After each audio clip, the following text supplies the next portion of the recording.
Phone tapping ప్రస్తుతం రెండు తెలుగు రాష్ట్రాల్లో కూడా రాజకీయాలకు సంబంధించి చాలా వైరల్గా మారుతున్నటువంటి న్యూస్ అనే చెప్పుకోవాలి. మొన్నటిదాకా మనం వింటేనేమో తెలంగాణ రాజకీయాల్లోనే ఫోన్ ట్యాపింగ్ అనేది జరిగింది, దానికి సంబంధించిన ఆధారాలు కూడా ఉన్నాయి.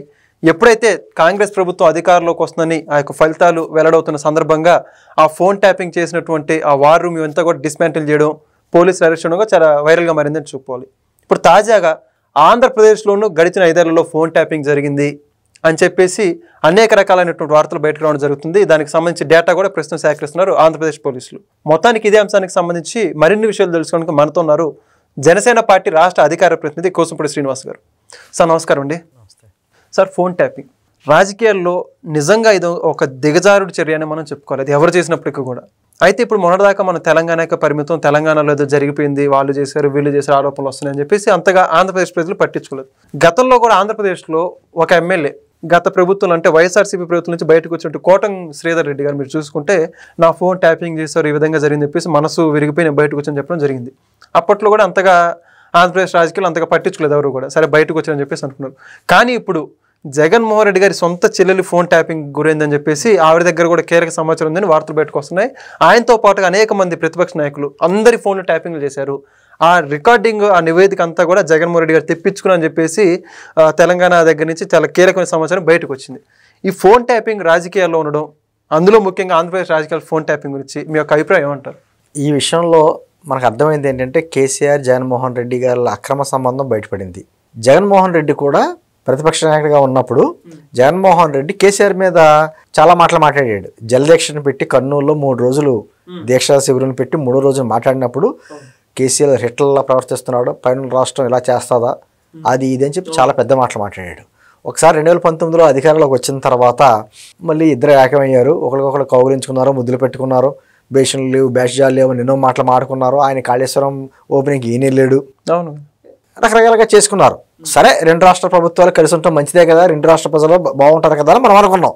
అధికారులు అంటే 2018-22 మధ్యకాలంలో ఫోన్ ట్యాపింగ్లు అంటే ఇక్కడ అప్పటి ఉన్నటువంటి బీఆర్ఎస్ ప్రభుత్వం అంటే అప్పట్లో టీఆర్ఎస్ అనేవారు కదా, ఆ గవర్నమెంట్ ప్రతిపక్ష నాయకుల మీద ఏదో చేసింది అని అనుకున్నాం అందరం. కానీ రాజకీయాలు చాలా దిగదాచడం మీరు అన్నట్టుగా యాక్చువల్గా అది వ్యక్తి భావ ప్రకటన స్వేచ్ఛకి, అది వ్యక్తి స్వేచ్ఛకి భంగం కలిగించేది. ఆర్టికల్ 19 ప్రకారం చేస్తారు ఫోన్ ట్యాపింగ్. ఎవరు చేస్తారు? సంఘ విద్రోహ శక్తులు, కొంతమంది టెర్రరిస్టులు ఉంటారు, వాళ్ళకి ఒక ప్రొసీజర్ ప్రకారం చేస్తారు. అది కూడా దేశ రక్షణకి భంగం కలిగే విషయాలు, రాజకీయాల్లో వ్యక్తిగతమైన పరిచయాలు, వీటికి సంబంధించి దానికి కూడా ఎంత పెద్ద పోలీసు అధికారికి కూడా హక్కు ఉండదు. దానికి ఒక ప్రొసీజర్ ప్రకారం ఆ డిపార్ట్మెంట్స్కి వాటికి ట్రయల్ నిబంధనలకు అనుగుణంగానే చేయాలి తప్ప నిబంధనలు అధిగమించే చేయలేరు. వాస్తవం. అటువంటిది ముందేమో 70-80 అన్నారు, తర్వాత 400 మంది అన్నారు, తర్వాత 600 మంది అన్నారు, తర్వాత 1000 మంది అంటున్నారు. తౌగిన కొద్ది వస్తున్నారు ఇక్కడ. అంటే ఆ ప్రణీత్ రావు, ప్రభాకర్ రావు, రకరకాల రావులు వస్తున్నాయి. ఈ అందరూ వచ్చి మన కేసీ రావు గారికి ఇచ్చారు అని చెప్పేసి అని నేను అంటుంది. వాళ్ళు చేయడంతో పాటు చంద్రబాబు గారిది, లోకేష్ గారిది, తర్వాత షర్మిల గారిది ఇప్పుడు వచ్చిన పేర్లు, వీళ్ళు హైదరాబాద్ వచ్చినప్పుడు వీళ్ళ ఫోన్ ట్యాప్ చేయడం, ఆ సమాచారాన్ని అంతా పట్టుకెళ్ళి జగన్మోహన్ రెడ్డికి ఇవ్వడం, దానికి అనుకూలంగా జగన్మోహన్ రెడ్డి ఎవరైతే వీళ్ళకి అండగా ఉంటారో షర్మిల గారికి ఆ దగ్గరగా ఉండే వ్యక్తులు వాళ్ళందరికీ ఇక్కడ ఉన్నటువంటి పోలీసు అధికారులతో బెదిరించడం. అంటే రాజకీయ దిగజారుడుతానగానే పరాకేష్ట. అంటే నేను అనుకుంటాం, ప్రతిరోజు అనుకుంటాను ఎందుకంటే దిగజారులే జగన్మోహన్ రెడ్డి అనుకుంటాం, కానీ మనం ఒపీనియన్ కరెక్ట్ అని చెప్పి రాంగ్ అని చెప్పేసి ఎప్పుడు చెప్తా ఉంటాడు. ప్రతిసారి మీరు ఫీల్ అదే అసలు మన ఒపీనియన్ ఇంకా దిగజారుతానే ఉంటాడు రాజకీయాల్లో. ఇప్పుడు చూడండి, అంటే ఏమనుకోవాలి, తల్లి ఆస్తి గ్రాబింగు, చెల్లి ఫోన్ ట్యాపింగు, ఇంకా టైటిల్ పెట్టి చేయాలి. సినిమా అంటాడు కదా, ఆ సినిమా పెట్టి అతను పెట్టి తీయాలి. ఇంకా తల్లి ఆస్తి గ్రాబింగు, తల్లి ఆస్తిని కూడా అలాగే లాగాడు. ఇప్పుడు చెల్లి ఫోన్లు ట్యాపింగ్ అంటే సిగ్గు విషయాలు. ఎంత సొంత చెల్లి, ఒక ఆడపిల్లల ఫోన్లు, అందరూ సొంత చెల్లి ఫోన్ను కూడా ట్యాప్ చేసావంటే రాజకీయాలు నువ్వు ఎంత దిగజారిపోయి జగన్మోహన్ రెడ్డి అన్నట్టు తెలుస్తుంది. అంటుంది గతంలో కూడా ఉండే ఒకనొక మీరు అన్నారు చూసారా, కోటరెడ్డి శ్రీధర్ రెడ్డి అని చెప్పేసి కొంచెం ప్రతిపక్షంగా ఎవరైతే వ్యవహరిస్తున్నారో, లేకపోతే మన పార్టీలో ఉండి వేరే పార్టీ వాళ్ళకి సపోర్ట్గా మాట్లాడుతున్నారని కొన్ని ట్రాపులు తప్పుడు జరిగాయి. అది కూడా తప్పే, అంతవరకే పరిమితం అయ్యేది. అంతే ఏకంగా కొన్ని వేల మందికి, 100 మందికి ఇక్కడ కేసీఆర్ కుటుంబంలోనేమో ఆ పార్టీలో సంబంధించిన వ్యక్తుల్ని ట్యాప్ చేశారట.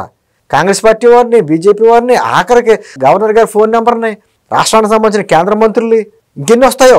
యాక్చువల్గా అయితే మనకు ఇప్పటివరకు వచ్చిన సమాచారం వరకు ఇంతవరకు వచ్చినాయని చెప్పేసి అని అనుకుంటున్నాం. ఇంకెంతమంది లాగారో ఇప్పుడు దర్యాప్తు నిష్పక్షపాతంగా జరిగిందనుకోండి, చాలా పేర్లు వచ్చేలా ఉన్నాయి ఈ ప్రకారం చూస్తుంటే. ఆంధ్రప్రదేశ్ కేవలం జగన్మోహన్ రెడ్డి, చంద్రబాబు, లోకేష్, మన షర్మిల గారితో ఆపి ఉండడం, ఇంకా చాలామంది ఫోన్లు ట్యాప్ చేసి ఉంటాడు, అవన్నీ బయటకు వస్తాయి. అంటే నేను అంటుంది, అంటే రాజ్యాంగం మీద ప్రమాణం చేసి వస్తారు వీళ్ళంతా, ముఖ్యమంత్రి కిందనే, మంత్రుల కింద, ఎమ్మెల్యేల కింద. రాజ్యాంగ ఉల్లంఘన కింద వస్తుంది ఇది. ఖచ్చితంగా వ్యక్తి స్వేచ్ఛగా భంగం కలిగించేలాగా ఆ నిబంధనల్ని, ఆ చట్టాలని అధిగమించి నువ్వు కార్యక్రమం చేసావంటే రాజ్యాంగ ఉల్లంఘన. నువ్వు రాజకీయాల్లో ఇంకెందుకు పనిచేస్తావు? రాజ్యాంగమే ప్రమాణం చేసే అధికారులకు వచ్చి రాజ్యాంగ ఉల్లంఘన కార్యక్రమాలు చేసిన తర్వాత నువ్వు రాజకీయాలకు ఎందుకు పనిచేస్తావు అసలు? అంటే నెంటుంది ఇందాకని చెప్తుంది ఏంటంటే, ఒక్కొక్కటి సినిమా యాక్టర్ల, హీరోయిన్ల ఫోన్ నెంబర్లు కూడా ట్యాప్ చేశారట. ఈ క్రమంలోనే నెంటుంది ట్యాప్ చేసినటువంటి అధికారి పైన సపోర్ట్ లేకుండా అతను ఏం చేయలేడు. ఖచ్చితంగా గవర్నమెంట్ సపోర్ట్ లేకుండా అతని వల్ల అవదు. ఒకళ్ళు కాదు, ఒక 5 రావులు కలిశారు, 6వ రావు గారికి సమాచారం ఇచ్చారు. వాళ్ళు మళ్ళీ ఈ జగన్మోహన్ రెడ్డి గారు ఈ రెడ్డి గారికి ఇచ్చారు సమాచారం అంట. ఏంటంటే ఎంత కేంద్ర ప్రభుత్వం కూడా నివేదిక అడిగింది, అసలు ఏం జరిగింది, ఏం జరుగుతుంది, అసలు కేంద్రంలో ఉన్నటువంటి కేంద్ర మంత్రులకి సమాచారం లాగేశారట, నా నివేదిక అయినా అడిగింది. ఏంటంటే నాకు తెలిసి తెలంగాణలో అయితే కేసీఆర్ గారి ప్రభుత్వం మీద ఒక పక్క కాళేశ్వరం ఇష్యూ ఒకటి నడుస్తుంది, కేటీఆర్ గారి మీదేమో ఫార్ములా 1 రేస్ ఇష్యూ నడుస్తుంది. ఆ రెండింటికంటే అత్యంత ప్రమాదకరమైనది ఇదే. కేసీఆర్ గారిని మెడ చుట్టుకునేది ఏదైనా ఉందంటే ఫోన్ ట్యాపింగ్ కేసే. నిష్పక్షపాతంగా జరిగితే దర్యాప్తు దీన్ని ఇలా కంటిన్యూ చేస్తే ఖచ్చితంగా కుటుంబంలోని ఎవరొకళ్ళు, అది కేసీఆర్ గారా, కేటీఆర్ గారా, ఎవరు వెళ్తారో తెలియదు, కానీ మా మీద కుట్రగా చేస్తున్నారో, అది చేస్తున్నారు, ఇది చేస్తున్నారు, మాటలు మాట్లాడుతున్నారు, కానీ ఖచ్చితంగా వీళ్ళు దొరుకుతారు. అదేవిధంగా కేసీఆర్ని, జగన్మోహన్ రెడ్డి యొక్క బంధం కూడా ఆంధ్రప్రదేశ్ ప్రజలకు ఈరోజు తెలిసింది. ఎందుకు మాట్లాడలేప్పుడు? గత 5 సంవత్సరాల్లో విభజన హామీల గురించి పెద్ద పెద్ద మాటలు మాట్లాడేవాడు కదా. గత 5 సంవత్సరాల్లో ఒక్క విభజన హామీ కూడా ఎందుకు నెరవేర్చలేకపోయాడు? కేవలం ఏంటంటే హైదరాబాద్లో ఉన్న ఆస్తులు కాపాడుకోవడానికి ఆంధ్రప్రదేశ్ని ఏ విధంగా చేశాడు. కేసీఆర్ తోటి ఆ బంధం ఉన్న వాళ్ళనే కదా ఆంధ్రప్రదేశ్కి పారిశ్రామికవేత్తలు రాకుండా తెలంగాణకి తగిలాడు. తెలంగాణ పోయారు అందరూ పారిశ్రామికవేత్తలు. అదేవిధంగా అంటే ఏ పరిశ్రమ చూసినా ఆంధ్రప్రదేశ్ వైపు చూడడానికి భయపడేలాగా, తెలంగాణలో స్థిరపడేలాగా ఏర్పాట్లు చేసింది జగన్మోహన్ రెడ్డి. ఆంధ్రప్రదేశ్ ముఖ్యమంత్రి అయ్యుండి తెలంగాణ అభివృద్ధికి పాటుపడ్డాడు కేసీఆర్ గారి సహకారంతో. కేసీఆర్ వాడుకున్నాడు, అతని మీద ఉన్న కేసులు కావచ్చు, అతని మీద ఉన్న అక్రమాస్తులు కావచ్చు, ఈ రాష్ట్రాలు ఉన్నాయి కాబట్టి అతను వాడుకున్నాడు. అతను ఇద్దరు కలిసి ఏం చేశారంటే ఆంధ్రప్రదేశ్ని నాశనం చేశారు. ఎన్నో మాటలు చెప్పారండి, మాకు కనీసం రాయలసీమ సస్యశ్యామలు చేస్తానంటాడు కేసీఆర్, ఎన్నో మాటలు చెప్పాడు. అటువంటి మాటలన్నీ కూడా ఏమైపోయినాయి తెలదు. ఏంటంటే జగన్మోహన్ రెడ్డి అనే వ్యక్తి వలన జరిగిన నష్టం ఏంటన్నదే ఆ కుటుంబానికే కాదు, రాష్ట్రానికి కూడా. తన గురించి పాపం కాళ్ళరిగేలాగా ఎన్ని వేల కిలోమీటర్లు తిరిగింది షర్మిల, ఆమె ఫోన్ ట్యాప్ చేస్తాడా? సొంత తల్లి కొంగొట్టుడికి మరీ అడిగింది, నా కొడుకు ఓట్లు వేయండి అని చెప్పేసి అని. ఆ తల్లిని మొత్తం పక్క నుంచి, పార్టీ నుంచి, రాష్ట్రం నుంచి కూడా తవరేసాడు. అంటే ఏంటంటే ఇవన్నీ మనం గ్యాదర్ చూసుకుంటూ ఆలోచిస్తే రాజకీయాల్లో ఇటువంటి వ్యక్తులు ఉన్నారా? గతంలో కూడా ఎన్నో రకాల విమర్శలు, వెంకట ఎంతో రకమైన తీవ్రమైన విమర్శలు చేసుకునేవారు, ఎన్నో రకాలుగా మాట్లాడుకునేవారు, కానీ ఎక్కడా కూడా ఇటువంటి దుర్మార్గమైనటువంటి చర్యలకి మాత్రం దిగలేనటువంటి విషయాలు లేదు.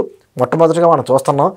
దీని విషయంలో మాత్రం ఖచ్చితంగా సీరియస్ యాక్షన్ ప్రభుత్వం, కేంద్ర ప్రభుత్వం కావచ్చు, ఇక్కడ రాష్ట్ర ప్రభుత్వం ఖచ్చితంగా యాక్షన్ తీసుకోవాలి. మిగతా ఎవరెవరు ఫోన్ ట్యాప్ చేశారన్నది అన్నీ బయటికి రావాలి, ఖచ్చితంగా వస్తాయనుకుంటున్నాను నేను. Thank you. Please subscribe to Leo news for more videos.